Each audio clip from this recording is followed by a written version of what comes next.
I graduated. I graduated from Albany Law School in 2018 and was a summer associate at Harder Seacrest in 2017. So I've been at the same firm since I graduated. And sorry if I already said this, I'm an associate with the environmental and land use group. Awesome. And we also have Arlene Newton. Sure. Hi, everyone. Thanks for coming today. I'm Arlene Newton. I'm counsel in the Private Clients Trust and Estates Group at Skadden Arps in New York City. I graduated from Albany Law in 2009, and I summered at Skadden in 2008 and joined the firm as an associate in the Trust and Estates Group in 2009. And was promoted to counsel in 2017. So I've been at Skadden my entire legal career, and it's really great. And so although my summer associate experience in interviewing is over a decade ago, I'm hoping to share some tips for everyone today. Definitely, we're thankful to have you. Kyle, take it away. Hi, everyone. I'm Kyle Ishman. I just graduated May 2020. I did my summer in 2019 at Venable LLP, and that's where I work now. I started November 30th of last year. I'm in the New York office. It's headquartered in DC. I'm in the commercial litigation group. So that's where I've been for the 6 months of my legal career. Awesome.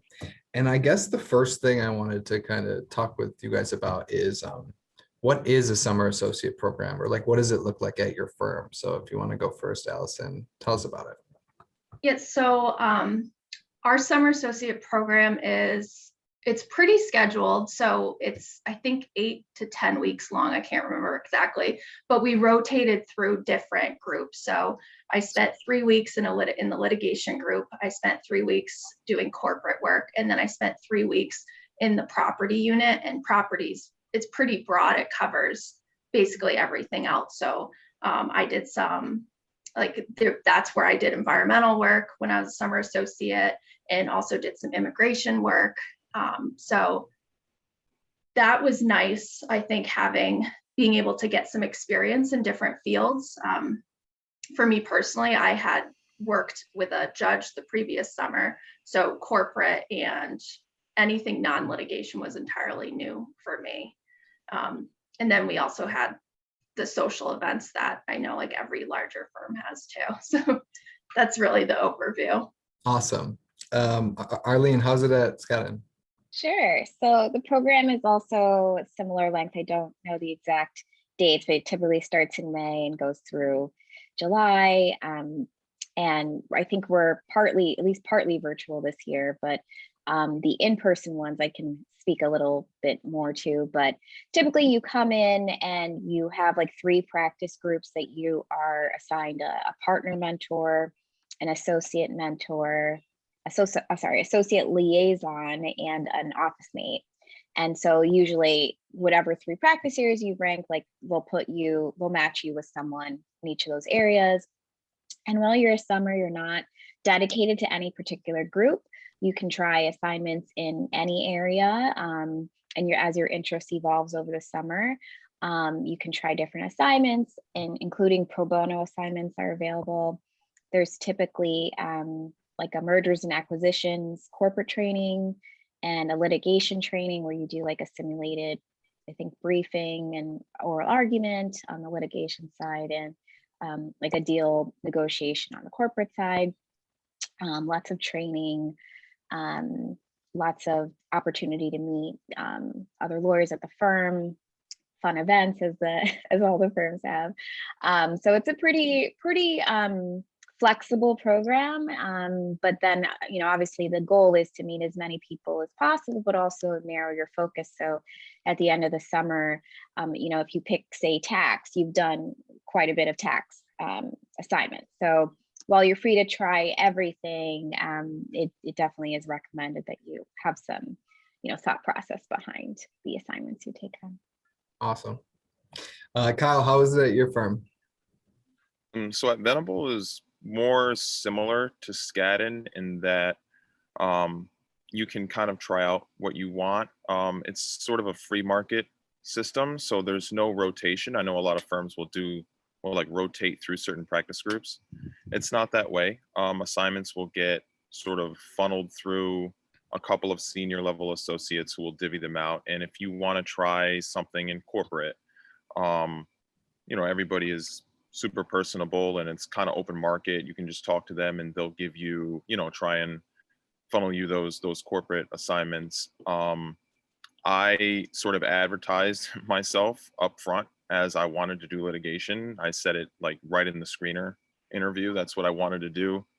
And I got a lot of mostly litigation assignments.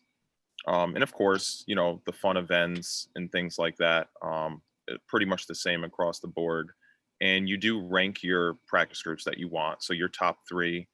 And I got commercial litigation, which was my number 1. And I think they put forth a good effort to give you your top, one of your top 3. You do get the partner mentor and an associate mentor, which is great. But there's also a lot of informal mentoring that happens as well. But yeah, so it's kind of like a combination of both Skadden, or it's more similar to Skadden in that way. Yeah. Awesome. Yeah, and when I was at Millbank, it was very similar to Skadden. You had a rotation, you picked your rotations, you meet people. But I just wanted to open with that because, kind of set the stage of, really what a summer associate program is. It's a way for you to explore the firm and for the firm to explore you.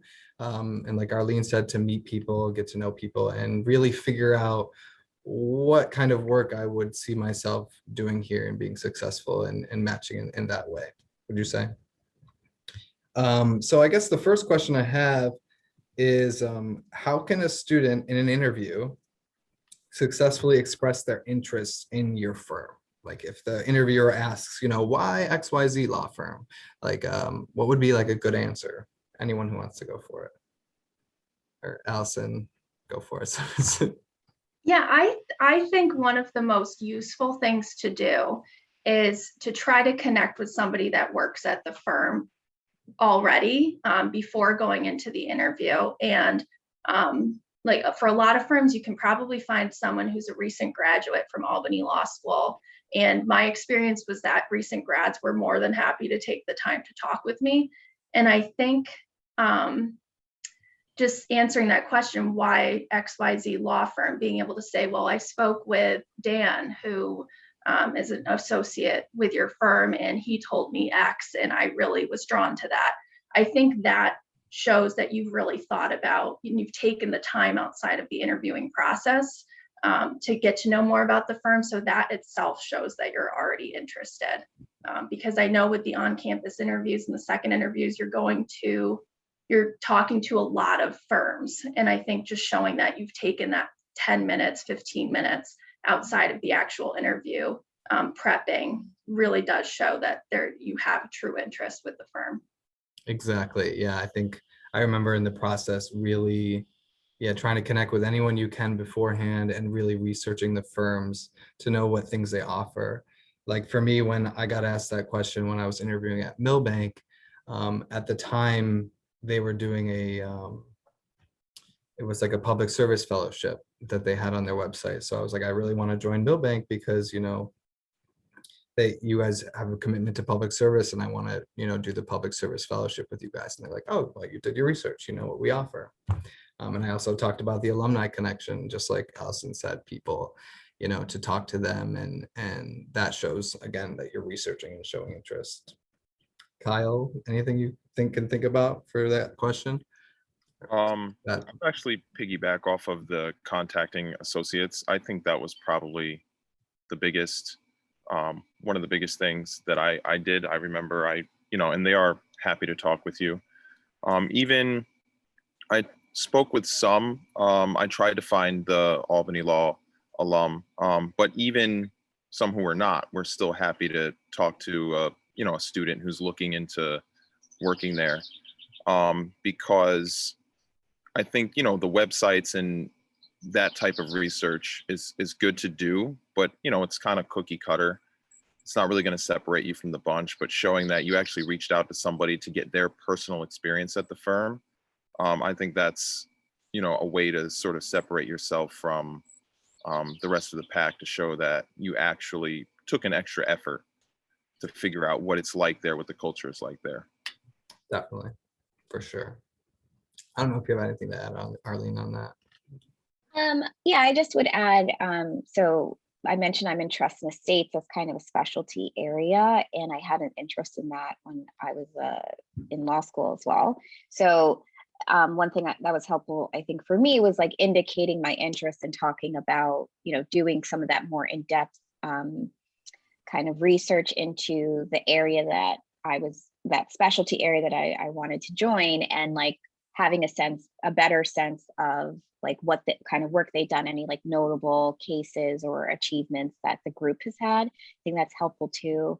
And just, I mean, generally knowing the practice areas of the firm is good, but like if there is a particular group that is like well regarded, it's helpful to, you know, reach out to people in that, as well as just noting like that you've really done your homework, and when you say you're interested, you can back it up with some real facts.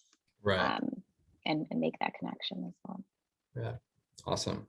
So how does the process work at your firm? Like, so for example, when I interviewed for Millbank, they came to campus and we had an interview, and then I was called back and met with 4 attorneys, 2 partners, 2 associates.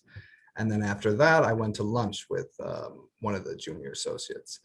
I know that things are changing with COVID, so I don't know how things are working. So if you want to tell us how it works at your firm, Arlene, go for it. Sure. So I can't speak to the COVID protocols in place currently. I think we are mostly virtual, but my experience and my understanding of the process in non-COVID but more recent years is the same. Is there's a screener interview, and then the callback with 4 attorneys, mix of partner and associates, and then you typically have lunch with a different someone you didn't just interview with, but the lunch is also an interview. So don't be fooled by the casual environment. That is very true. Yeah. Yes. And I think, I'm not sure, and one of you, you know, very experienced people at the Career Center can advise on this, but I'm not sure if, you know, sometimes I think there's like a resume collection where you may not do a screener interview, but they may pick your resume and have you come back. So it's kind of, the callback is like the 4-person interview is the entire process. So I had a handful of those as well. Again, that's going back to 2007. Yeah. So things may have changed. Yeah, I get that. Kyle, how was it for you? So for me, for Venable, it was a little bit non-traditional. I actually went to Dean Fitzpatrick to speak with her and get some advice, and she wrote down the contact information for me for different partners from Albany Law at different firms, and Venable, Doreen Martin at Venable was one of those. So I sort of just reached out and sent my resume and transcripts, and then I got a screener with them, and they weren't previously a part of our you know, the OCR program. So it was kind of a little bit outside the box. And that ended up being the firm that I went with. I went there, I think it was a Thursday. I did my screener interview. Then I came back for the callback and ended up choosing that one. But in general, most of the time it was the resume collection program or schools that were already a part of our recruiting program who would come to campus. You do the screener there, and then the second interview would be a callback. So you would go to their offices, or there was, you'll have to correct me, somebody in the Career Center knows, but I don't remember exactly where it was, but I remember going to like there was a hotel where just a bunch of the firms were for a lot of the screening too. And so that was kind of more standard, but I ended up just going with Venable, which was kind of a firm that there wasn't a previous connection with, but hopefully now there will be. Definitely, definitely. Allison, how does it work at Harder Seacrest? The process is a lot like what Arlene said her experience was. So I had an on-campus interview, and then I came out to the firm, and I'm in the Rochester office. So I came out to Rochester for the second interview. I interviewed with, I think, 2 groups of 3, a mix between partners and more senior associates. And then I went out to coffee with 2 more junior associates after. And at our firm, it just depends on what time of day your interview is. You're either going to lunch or coffee with associates after. And it's definitely still part of the interviewing process, but it is the going out to coffee or lunch it's more casual than the interview process. Like now when I go out with candidates, it's really for them to ask the questions that maybe they were a little nervous in front of the partners to ask, and gives me a chance to get to know them better. I'm not asking questions that I'm trying to get certain answers to. It's more just to have a conversation. Definitely, yeah. I remember going out with future summer associates for coffee and lunch, and I was never asking questions, but I was always observing. And when I went back to the firm, I was given an evaluation for that student anyway. So, and Arlene's nodding her head, which I think that they do that at Skadden too. So, Right. so like Allison's saying, it's definitely a chance for you to, ask questions, show your interest, but always be on, because that person's also, like, I'm sure Allison would go back if it was poor and be like, maybe that's not the kind of thing. And along with that, it's like, just keep your etiquette in mind, just table manners and being kind and being a upstanding individual. I guess, Arlene, this is a good question for you. How would a student express that they are interested in corporate or transactional work if their experience are mostly litigation based? Sure. So as I mentioned, I'm in trust and estate, so I didn't have a huge interest in corporate, but I do remember getting a question similar to that in one of my OCI interviews, that I had said I had an interest in like international law or tax or something, and my resume was like very New York state based, and the interviewer actually asked me like, nothing on your resume says anything about international, so like why are you actually interested in, or what, and I said, well, that's the exact reason, because I have such an interest, but I haven't been able to do it before. And so I think with other international things in my personal life, I was able to kind of bridge that gap as to, I don't have anything in my resume, but like, that's exactly why I'm interested, because I've done these other things and now I want to expand my horizons. I think in that specific question about corporate transactional work versus litigation is, you could say, for example, like, issues that are in litigation often occur because the drafting of a purchase agreement or whatever document is ambiguous, or there's an issue that wasn't worked out in the negotiation that's now being litigated. So I find it's helpful to bridge that by saying, oh, well, I've seen in litigation like issue X, and that keeps coming up. And so I'm really interested to get onto the negotiation, corporate, transactional side, to really just like using the information I've learned in the litigation process to apply it to drafting, to have cleaner, tighter documents. That's an example I would use. Yeah, that's awesome. That's awesome. You guys, Kyle, Allison, any thoughts on that? Or were you guys litigation focused as well? I was also a lit person, so that one was. I was very litigation focused, and like I said, even in my screener, which was with 2 partners in the commercial litigation practice group, which is the biggest practice group in the New York Venable office. And I pretty much from the get-go made it known that I wanted to be a litigator. So I guess it's not the best question for me, because I kind of chose what I wanted to do and stuck with it, and knew I didn't want to be on the transactional side. I will say, as a litigator, though, it is still very helpful to know a little bit about what the transactional people do, definitely. But yeah, that wasn't really on my radar. Yeah. Let me see. So here's a good question. How can a student who's not from the market that you're in express to you or convince you that they want to be there at your firm in that market? Allison, that's a good question for you because you're in Rochester. Yeah, so I had no ties to Rochester before coming to this firm, so it is a good question for me. I had worked in New York City before going to law school, and I went back to Albany. I really wanted to be in upstate New York. I wanted to be back home, and so I knew that I wanted to be upstate, but I didn't really, and I wanted to be in a city. I didn't want to be in a small town. So I really cast a pretty large net when I was interviewing. I've interviewed in Buffalo, Rochester, and Albany. And I just made it clear at every interview I went to, yeah, I don't have any ties to Rochester, but I know that I want to be in upstate New York.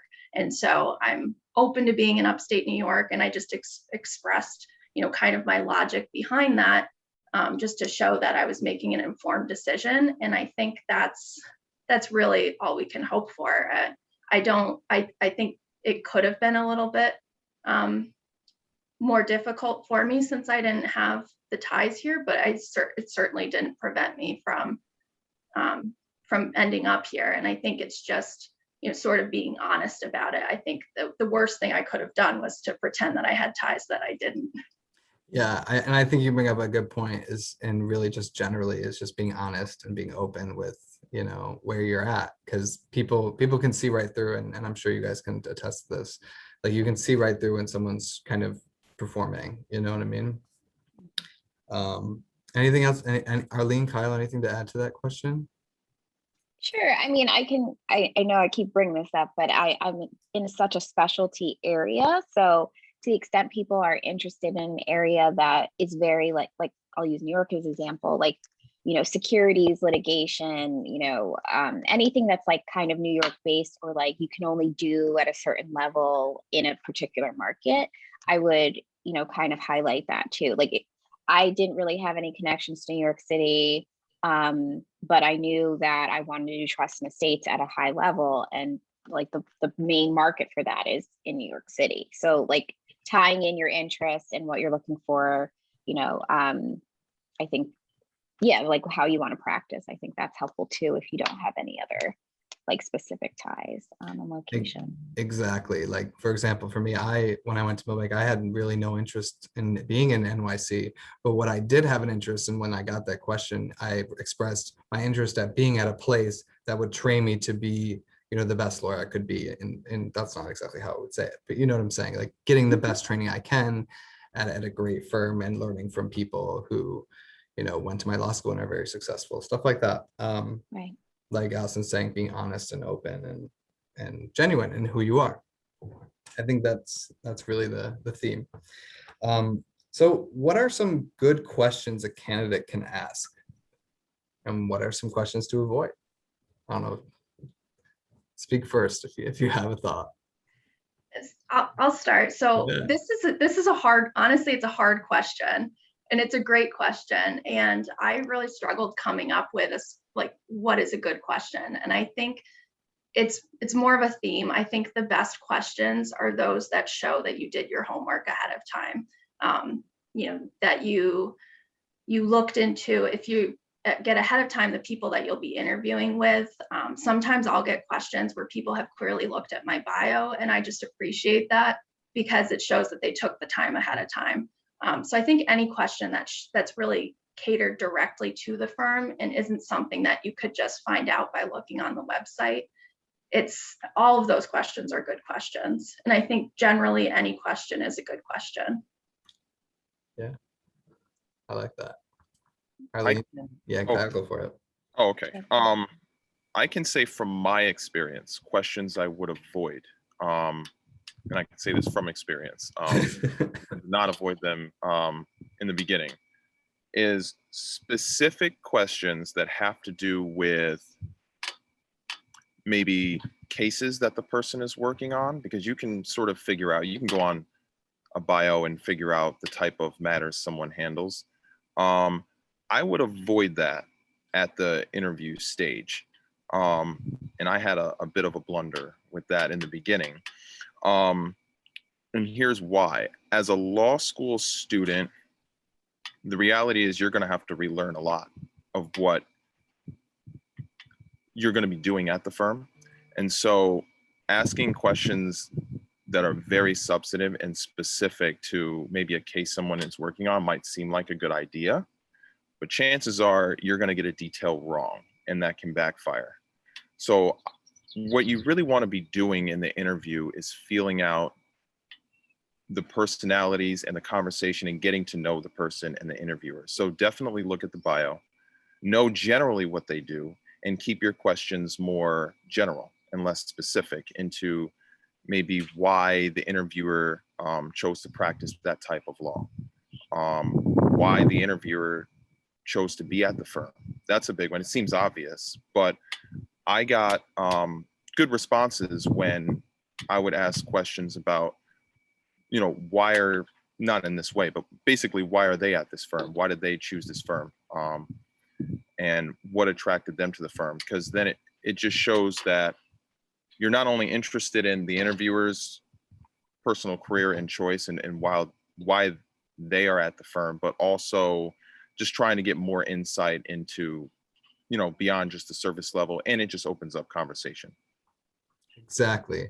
And I think Kyle brings up a really good point, because I totally agree with what Kyle's saying, because it's kind of like you should ask the questions that you really generally want the answer to. Like, are you asking these questions because you want to impress the interviewer? That's not the question to ask. And I think that's what Kyle's getting at. You know what I mean? You're just asking this question. I remember when I was at Milbank, I was working on a case about Euro-dollar futures, and they started to talk to me about Euro-dollar futures. And I was like, you're not there, right? Like I can tell you're trying to connect with me, but I'd rather you connect with me on a personal level. Like, why did you choose this firm? What are the most interesting things you're working on here? That's a more general question to get at what they're working on without trying to, impress them through a question. Would you agree? You know what I'm saying, Arlene? Yeah, totally agree. I was going to give the same suggestions that Kyle gave. I think people just love talking about themselves. So if you can ask them a question, like, I think I would ask maybe associates, maybe not so much partners, like, what's a typical day like for you? Or, what's your favorite part of being at, X firm or something like that. So they can kind of like, oh, when I was, a summer and blah, blah, like, people just love it. So if you can kind of like win their favor a bit by getting them to talk about themselves, a lot of people will enjoy that. And you'll also learn more about their practice and what they do and what they like about the firm.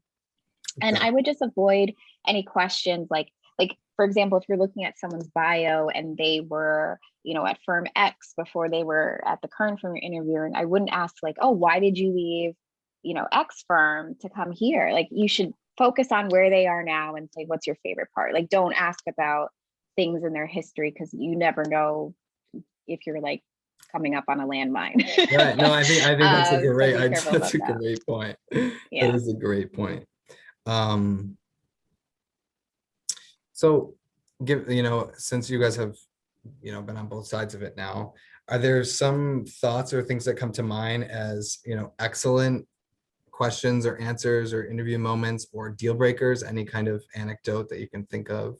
That's kind of for me, like, it's the one I was talking about, where someone came in and talked to me about something I was working on, quite literally, Kyle. And it was like, wow, like let's talk about each other and get to more of a personal relationship and rapport there. I don't know if you have anything on that. Sure, I'll start with this Go one. for it. I'll give a slight detail in my blunder, which was my first interview. Is there was a certain case, and I noticed it was a trial that went on for about, I read it on the website, it was like a 3-month long trial, and I thought it would be impressive to come up with some question about that particular trial, because the partner that I was interviewing with, was the lead partner in that case. And I asked the question, how do you keep a jury's attention for that long, right? And I thought it was an insightful question. However, the type of trial it was, I did not realize, is a complex commercial issue that are always bench trials. There was no jury. So, that sort of backfired. And that's what you want to avoid. And on the flip side to that, I will say when my interviews started going very well and offers started rolling in, and I will lead with the caveat of let the interviewer take it there, but really didn't talk about many legal things. If I'm being perfectly honest, it was interests, common interests, sports, music, movies, and maybe books, reading, different hobbies, things like that. Once the interview starts going there, you're in a pretty good spot. I'll be honest, because the academics and the legal specific things, you have the interview. So obviously they're sitting in front of you, and they know you've qualified to be there, to be interviewed. Now it's about finding the match. And I think that's where you want to go, more so with the conversation. Definitely. I mean, I can remember an interview I had. I was sitting in a partner's office and I noticed he had like ballet slippers on his desk behind him. And he had asked me, why I wanted to be in New York. And a big reason for me to be in New York, if I was honest, if I was wanting to be there, was my sister was there as a dancer. And I told him I wanted to be there to support my sister dancing, which was true and honest. And it shared a little bit about me. And we talked the rest of the time about dance and ballet. And an offer came in, you know what I mean? And it's not about like fishing for things, but it's also just being genuine and talking about your life. And like Kyle says, it could be sports, it could be movies, it could be anything. And really at the end of the day, I don't know if you guys all agree, but it's about you're in the door for a reason. You're at the interview for a reason. And these people want to see if they can connect with you on a human level. Would you agree, Allison? Yeah, 100%. I completely agree with everything you and Kyle just said. Yeah, for sure. One thing on the deal breaker, it wasn't really a deal breaker, but this is another anecdote I'm thinking of and something advice for all of you. If you have a language proficiency on your resume, be prepared to possibly use it. I had Spanish on my resume and I interviewed with a guy who did Latin American finance and the interview was conducted in Spanish. Arlene, are you laughing at me right now? No, my daughter just walked in. Okay. Sorry. No, hi there. Sorry. But yeah, any kind of anything on your resume is fair game in for better or for worse. So if it's on there, be prepared to talk about it or Sorry. it's okay. I mean, I get it. It's the Zoom era. No Yes, worries, I'm really. sorry. No worries at all. I get that. It's where we are. So that kind of brings me to another question is how has COVID-19 changed this process for you guys? Do you know how it's working through your firms is it going through Zoom and more in person or anything you can add to that? Any thoughts? So I personally have not been involved in the interviews over Zoom. I know that they must be happening. We have summer associates here right now. I'm sure they didn't just pop up. I'm sure there was some sort of interviewing process, but I personally have not been involved on the Zoom side of things. So I can't speak to exactly how it's getting done, but I know they've found a way to make it work. Right. Yeah. I think just from my perspective and the associate director role, a lot of the recruiting is coming through virtually, and I think and Meg, you can nod or shake your head. Our expectation is that's the way it's going to be going this season is virtually. Yeah. Didn't mean to put you on the spot there, Meg. So I guess another thing to talk about is we've touched on it briefly, but what's the best way that you guys research the firms or the people? I mean, for me, I used the websites. I used a little bit of something called Chambers Associate, which students I'm happy to talk to you guys about, offline. And I also used Vault, but what are some things you guys used? Pretty much that. I can jump in because Yeah. I do remember that being like another class was just like preparing for interviews. I also use Vault. I think at the time I bought like the print edition, but obviously, I'm dating myself by saying that. I use Vault, Chambers, AmLaw, Above the Law. Oh yeah. That blog. And I think this is still a thing, the NALP directory. Yep. I found all of those things helpful to like get kind of like the snapshot, and of course the firm website and all of that. I thought that was helpful to get a snapshot of what the firm presents as their kind of story, and also what like peers, others in the industry think of that firm. With the NALP directory, like some things I use, and again, this may be outdated because we're in a different time, like there were certain, like that was a good way, maybe more in the kind of decision-making phase, as opposed to like the interview phase of like comparing different firms and like, how much vacation do they offer? You know, what about parental leave? Is it for, you know, different for men versus women? Is it, you know, what's their diversity statistics? Like various things like that, that you can really compare like apples to apples. And I would use certain factors like the parental leave as like a proxy for like how family friendly this firm might be. Like if they were one of the first to come out with a more robust parental leave policy, then they really do value working parents a little more than others that have like very little. Like, so that I thought was a good way, maybe more again in the decision-making phase, but it's also helpful if you are so lucky that you have so many interviews and you can't do all of them, to kind of narrow down where you focus your energy. But yeah, like all of those resources are helpful just to get a sense of where the firm is, you know, in the market, where they're like, they're number one for, I don't know, tax or something. Then, you know, like, okay, if you want to do tax, this is a firm you should focus on or talk a lot about that group. So I think it helps give a little bit more insight. And of course, talking to people at the firm or at the law school who have some insight into that firm would be helpful too. Definitely. I definitely think I would suggest, you know, if you're interested in a firm, contacting me, and, you know, possibly I can connect you with alumni or something like that, you know, using our office just as like a tout for the things we do here, to use us as a resource for that as well. Allison, Kyle, anything else that you guys can add to that? Anything? The only thing that I would add is that depending on where you're looking, like if you're looking at more than one market and if you're not that familiar with it, then I would research the actual location itself. Like for me, I did do some research about Rochester to see, because I didn't want to, you know, spend an entire day going out to a city that I didn't actually see myself working at long term. And so I did some research just to get to know generals about the city itself too before going out there. And I think that that's helpful, just depending on if you're looking at multiple markets, or if you're just looking at one market, then that's not as big of a factor. Yeah, definitely. And I like I think we talked about earlier, you know, there's a lot of the information that you may have your questions already answered. So things of like, you know, I never would ask something, and you guys can correct me if you think I'm wrong, is I would never ask about like billable requirements, because all that stuff should be available to you through chambers, or, you know, through kind of more posted. Do you agree? Yeah. Yeah. Yeah.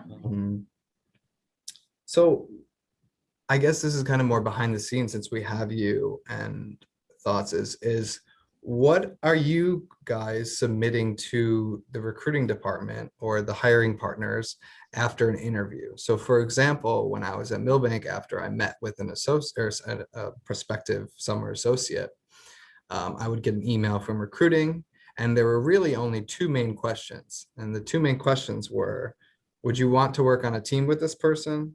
And should we hire this person for the class?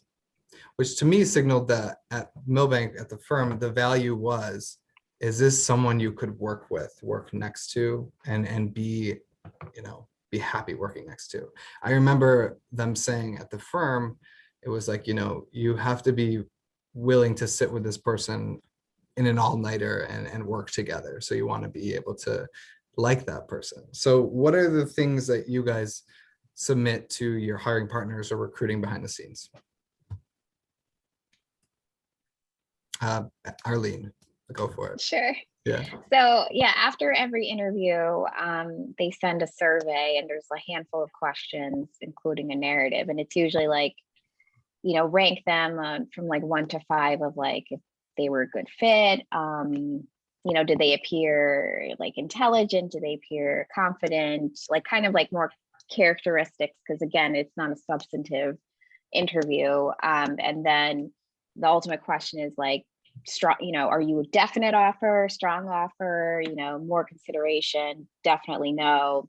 And then you're supposed to give a little blurb about, so I usually say like, oh, so-and-so was very excellent in how they communicated this, or appeared very confident. So I'm not sure if it needs to be unanimous decision by everyone who interviews. I'm pretty sure it does, for callbacks at least.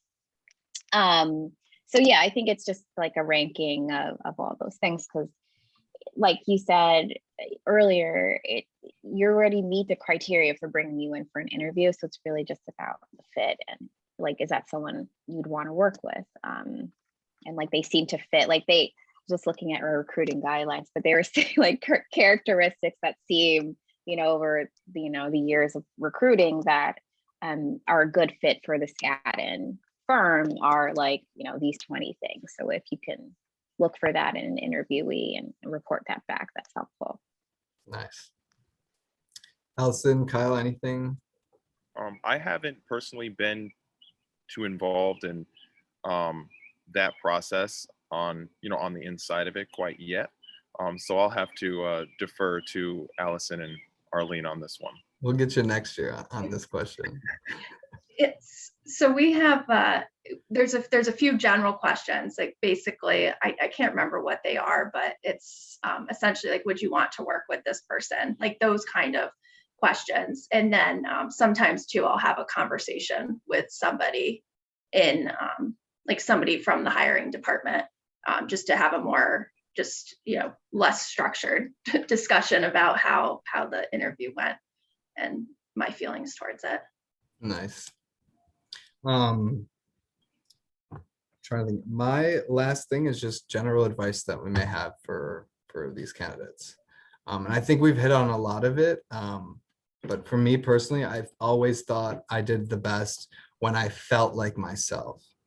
When I walked out of that room and I still felt like Dan Bolano, and I felt like I showed who I was to that person. So, I mean, and that's very simply done by like being honest, right? Being honest with how you're presenting all across the board. I don't know, anything you guys have more specific? I know that was like nebulous, but any kind of, even if they're like specific pointers, like I said earlier, like if you have Spanish on your resume, make sure you know Spanish, stuff like that. Anything, Arlene, anything? Yeah, sure. I would say like confidence is really important. You look, if any public speaking makes me nervous and I'm like, but like if you try to like practice what you're going to say in front of the mirror, like PowerPoint, whatever you need to get like hyped and excited about yourself so that you can really convey like all your talents and it is more of a personality type of conversation. So you just want to come across as someone who's like self-assured and confident and knowledgeable, like prepared, calm, like all those things are really helpful. And I'll just speak to my experience a little bit at Skadden and like some of the other firms that I interviewed with. I was like very intimidated because Albany Law is an excellent law school, but like a lot of the people that are at these firms are like Yale, Harvard, Columbia, and I was very intimidated. I'm like, I'm a nobody. Why do they even want to meet me? But then I was like, you know what? I wouldn't have been called in to come if I didn't meet the criteria, and I'm doing great. I have all these accomplishments. I deserve to have a chance. And I found that, especially speaking to others who were at Albany and at those big firms, had said like once you're there, like people aren't constantly asking you what law school you went to. It's so much more about what you can do. Are you a good associate? Are you like responsive? Like all those things. Like, and as I mentioned, I made counsel. Like like they wouldn't promote me if I wasn't good, right? Exactly. So like, just like be very confident, be proud of yourself. Like you've accomplished a lot to get to this point, and go there and kill it, and don't be intimidated by people because you don't have whatever degree they have hanging on the wall. Like everyone in my group is like Harvard, Columbia, yeah, but like I'm the most senior person there, other than partners, obviously. Yeah. But so it's like there's a point where what you can do and showing your potential is way more important than like which degree you got from where.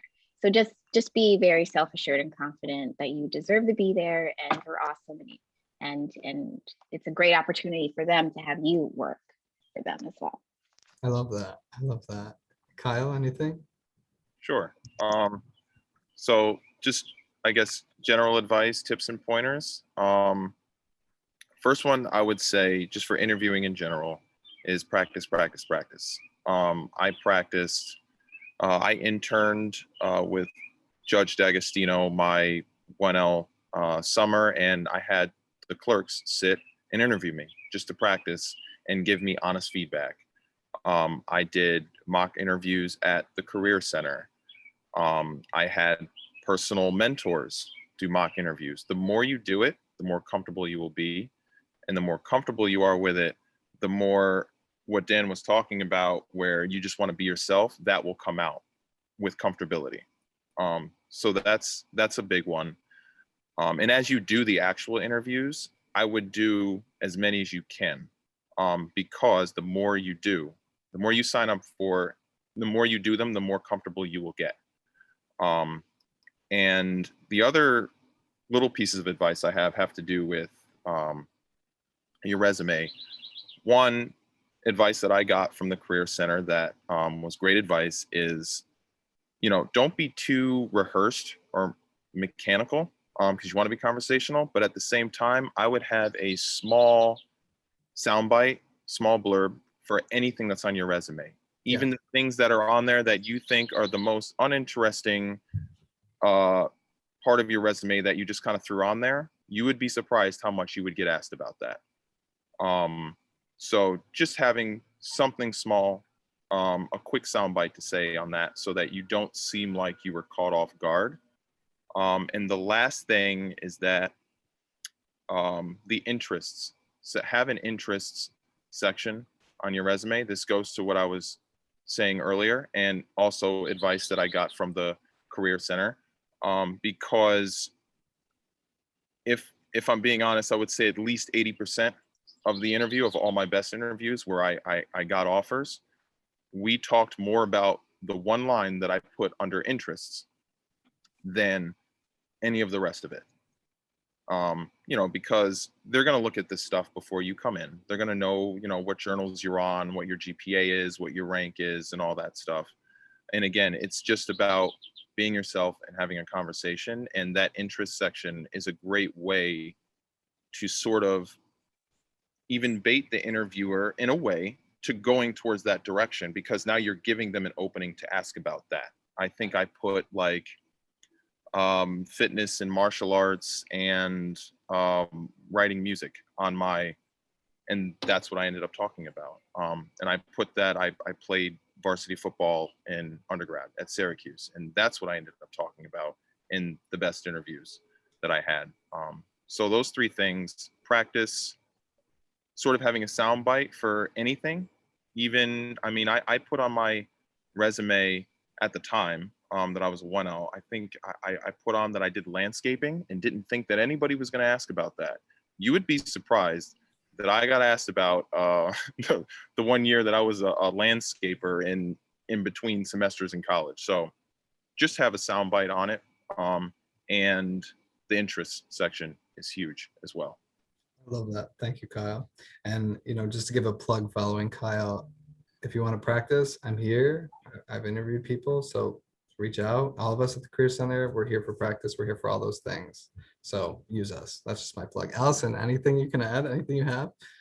So I agree with what Arlene and Kyle said. The only thing I think I would add is just really just be yourself. And I know it's like you're going to be nervous. We all get nervous in these situations, but the more you can be yourself, the more you'll be able to understand and see if you're a good fit for the firm. And that's one thing for me that really helped me kind of have confidence in the interviews, was a reminder that, yes, I want this job, but it's also just as much for you to see if this is where you want to work.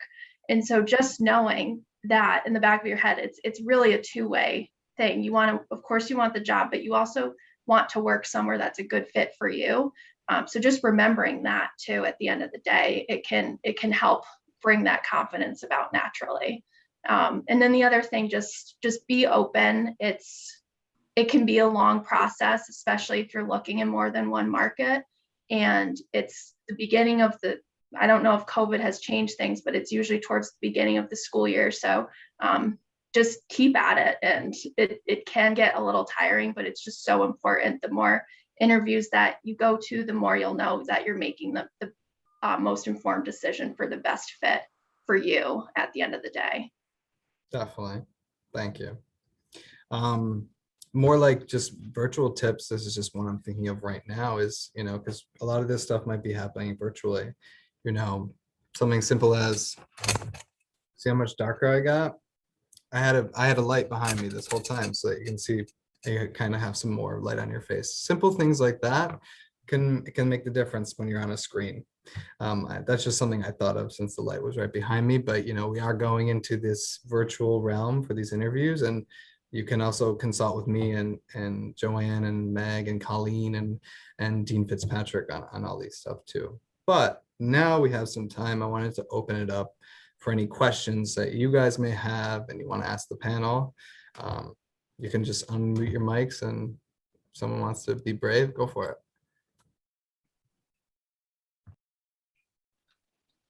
This is a random Zoom question for interviews, so I'm not sure if anyone else has experienced this or even just today with like having this session. But sometimes I feel like there's an awkward lag and you can't always pick up on, I guess, the same feeling you would as an in-person interview. I guess I just didn't know if you guys had any tips for dealing with that or trying to make the best use of Zoom that you can. I know we mentioned the lighting, but I always feel like it always feels a little awkward to me, even when an interview's gone well. So I didn't know if you have any suggestions with that. Definitely. I think one way to do it is always, just kind of, it sounds terrible, but like to use your body language to kind of acknowledge, like you're doing right now, like, you're acknowledging that like we're here in this room together and we're connecting, and you see me using my hands. So like maybe that's a little too much, but like using your body language to signal, so you're worried, don't want to talk over each other, stuff like that, but using your body language to signal your understandings and kind of to use that to communicate in its own way. I don't know, any other ideas? It's hard to think about, but yeah, go for it, Allison. Yeah, I was just going to say, it's interesting because so my first interview, my on-campus interview, because of a scheduling issue, actually ended up being over, I think it was Skype, because in 2017, I don't know if Zoom was really around. So I actually had my first interview and it was online, and that's before we were all really used to Zoom. So I had a lot of those kind of awkward moments. And I just honestly would say like, oh, I'm sorry. Like, I think there's a lag, or just kind of acknowledging that it's happening. I think that's it. But I think we're all getting kind of used to Zoom. We know that it's, we know it's not quite the same. And so I think everyone's understanding of things like that now, hopefully. Yeah. I would suggest locking the door to the room that you're in. As you saw today, I left it ajar, and that was not enough of a deterrent for someone who wants to come in. So yeah, just like having a setup, and maybe this is silly, but I do, before I go log on to a Zoom call, I use FaceTime or something to see what my reflection looks like. So if I need to adjust my camera or add lighting, or maybe try a different shirt that's popping up weirdly on camera, things like that. It's always good to do a couple minutes before a little dry run and make sure, you don't have broccoli in your teeth and all those things. Just so you're just presenting. And if you have AirPods, make mine disconnect randomly, so check the sound and things like that. But yeah, there's a lot. This virtual environment is awkward for everyone, so I think there is a lot of grace that interviewers and interviewees will give each other in this process. Definitely. Any other questions? Anything? If you're asked thank you, this has all been really helpful. If you're asked the quintessential question, well, tell us a little bit about yourself. How long would you say that should be? Okay, I think I can jump in on this one. Go for it, Kyle. Yeah. Question seems like it would be very easy, but it's probably one of the hardest questions that I got. And that's one that I would have a soundbite for, to be honest. And then I think the best way to make, I guess, to make the best out of that question, is whatever it is that you want to discuss about yourself. Maybe it's a little bit about your background, about why you wanted to become a lawyer or why you wanted to go to law school. Maybe that could be, you could also use that question as a segue to discuss something that's on your interests, you know, something that's maybe a hobby or something that's important to you. And then I would then return the question, not in those same words, but ask about whatever you talked about to the interviewer. And I think that's something that I didn't pick up on doing until, you know, middle or later on in the interview process. But you would be surprised because the interviewer is asking you about things because they have some sort of, you know, they care about it. They want to know about that thing for you. So whatever you talk about, I would return the question in a way, you know, let's say you talk about sports and how it influenced, I don't know if you played sports or not, but, and how it influenced your decision, just as an example, to go to law school, right? Some similarities there. You could return the question and ask if, you know, the interviewer played sports, or, you know, what hobbies or what influenced the interviewer to want to become a lawyer, something like that, to get the back and forth going. And that's sometimes how you can soften the blow from a question that seems like it could be kind of awkward and you don't know where to go with it. And then it shows, and that also comes off as both you being yourself and being confident. Yeah, I mean, like, for example, you know, if you're, I'm born and raised in Utica, New York, upstate New York. If I was applying to a firm in Syracuse, I would probably start there, you know, because it shows my connection. If I was applying to a firm in Chicago, I probably wouldn't start there, right?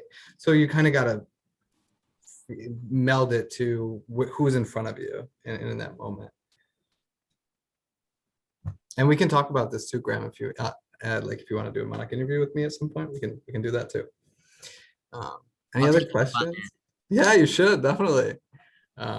Any other questions? Anything to add? Anything before we A close? quick question going Yeah. off of that. Sorry to take up No, more time. please. But I was just wondering, when it gets to the point where, you know, you feel like the interview is wrapping up, and at this point it's mostly like the interviewee like pushing the conversation, like asking more questions. I guess at what point do you think, like, okay, 2 questions is enough, you should probably stop now and let them go? Or I don't know if that's a silly question or if it's just something you kind of try to pick up on, but again, I know it's a little difficult virtually. So I guess I was wondering if you have any tips for like closing out the interview, like wrapping it up. Yeah, I'll Go jump for it, in Allison. on this Yeah, one. jump in. Yeah, I think, I don't really think that's so much something you need to worry about. I think that's more the interviewer's job. Like, there's most likely going to be a pretty strict schedule. And so the interviewer is going to be cognizant of the time and is going to wrap it up if it needs to be wrapped up. So I just, you know, someone jump in if they think otherwise, but I don't really think that's something you need to be worrying about. I agree, Allison. Yeah, because like at Millbank, it's like you got 30 minutes, and that 30 minutes comes around, and the recruiting contact is there ready to take you to the next person, right? So Yeah, totally agree. And with the virtual one, they had it like a meeting where like the next person would like pop into the meeting when their time started. So often it would end abruptly, but I wouldn't worry about that. But yeah, like having 1 or 2 or 3 questions ready, and like the ones you're more interested in getting the answer prioritized in case you do get cut off. I unfortunately have to leave right now for a yes, call of course. I was gonna at say 1 that. o'clock, which I'm hosting. So I apologize that I have to leave, but I No. think that was a nice segue about how the time comes and goes, and then you abruptly have to say goodbye. Thank you so much, Arlene. I really Bye, appreciate it. Arlene. Thank you. Great to see Bye. everyone. Take Thank you. care Yeah. and best of luck. Thank you. Yeah, if anyone has to go, feel free to go, but if anyone has any more questions, go for it. I know Allison and Kyle are also very busy. So. Wait, Deanna, do you have another question? I saw your hand up. No, you sure? Go for it. Okay. Anyone else? All right. Well, I am glad we had this discussion, and I'm glad that all you guys attended. And I really, again, encourage you, you know, this summertime, all this summer associate stuff is going to start ramping up, and then you're off to the races. So the more you can interface with me, Joanne, Meg, Colleen, Dean Fitzpatrick, we're here for you to help you through this process. And our goal is to, you know, help you guys land somewhere that's going to be really good for you. Okay. Anything else? And that's where I leave you. All right. Thank you guys so much. It was really fun. Thank you, Allison. Thank you, Kyle, for your time. I really appreciate it. Of course. Thank you. Thanks for having us. Thank you. Bye-bye.